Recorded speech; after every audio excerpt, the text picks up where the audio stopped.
say you want a revolution.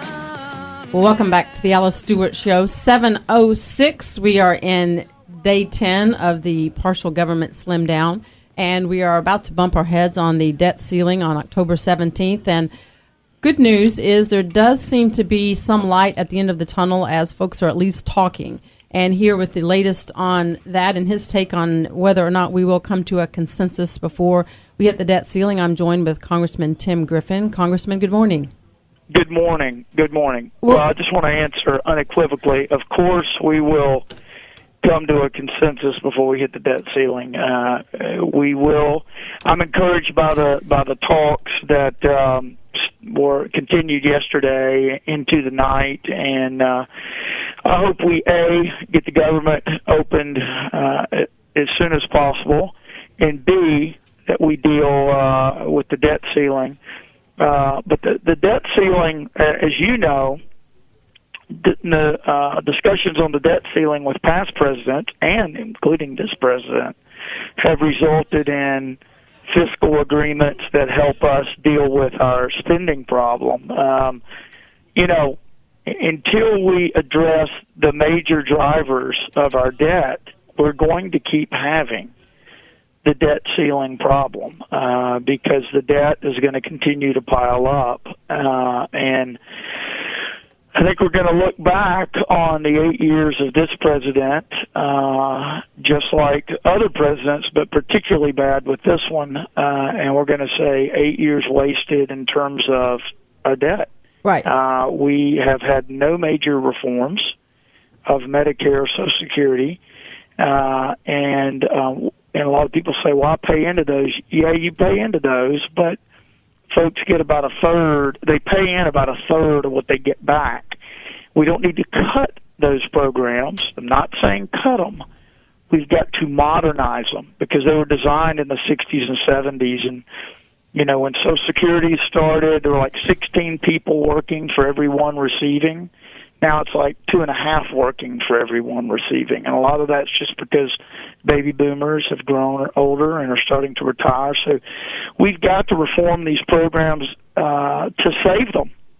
And there's been, I've voted 3 years straight to reform Medicare and to reform entitlements, but we need willing partners in the Senate and we need willing partner in the White House. And so it just reminds us, the debt ceiling reminds us of a $17 trillion debt and growing. Right. And I think the big concern is we clearly, the full faith and credit of the United States is at stake, and we do not want to go into default. And the natural inclination is not to raise the debt limit, given that why continue to spend money and allow ourselves to spend more money? It just adds to the problem. Here's the thing is that we're seeing is that whether we're talking about the government slim down, the president says, let's open up the government, let's fund the government, no strings attached, let's not talk about Obamacare.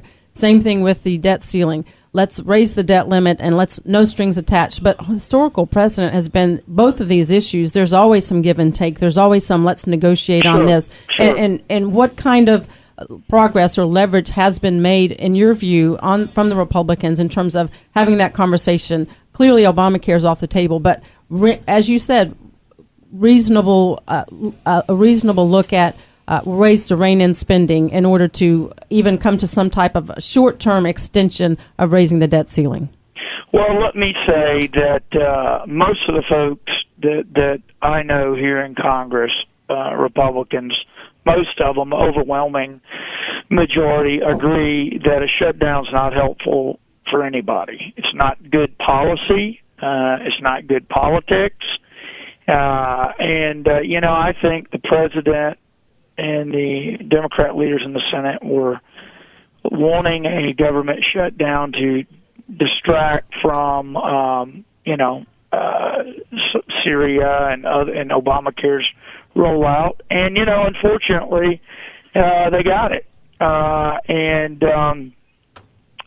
So I think that I think ultimately now that we're here, we need to get the government open and we need to deal with this debt ceiling. They're two separate issues.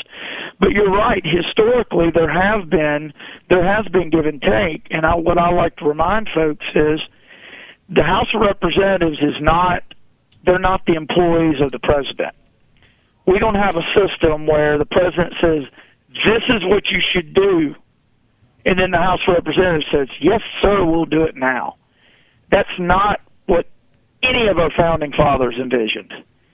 That is more of the British system. The British system is you win the election, you control everything. That's not our system. The founders were really scared of that. They were scared of consolidated power.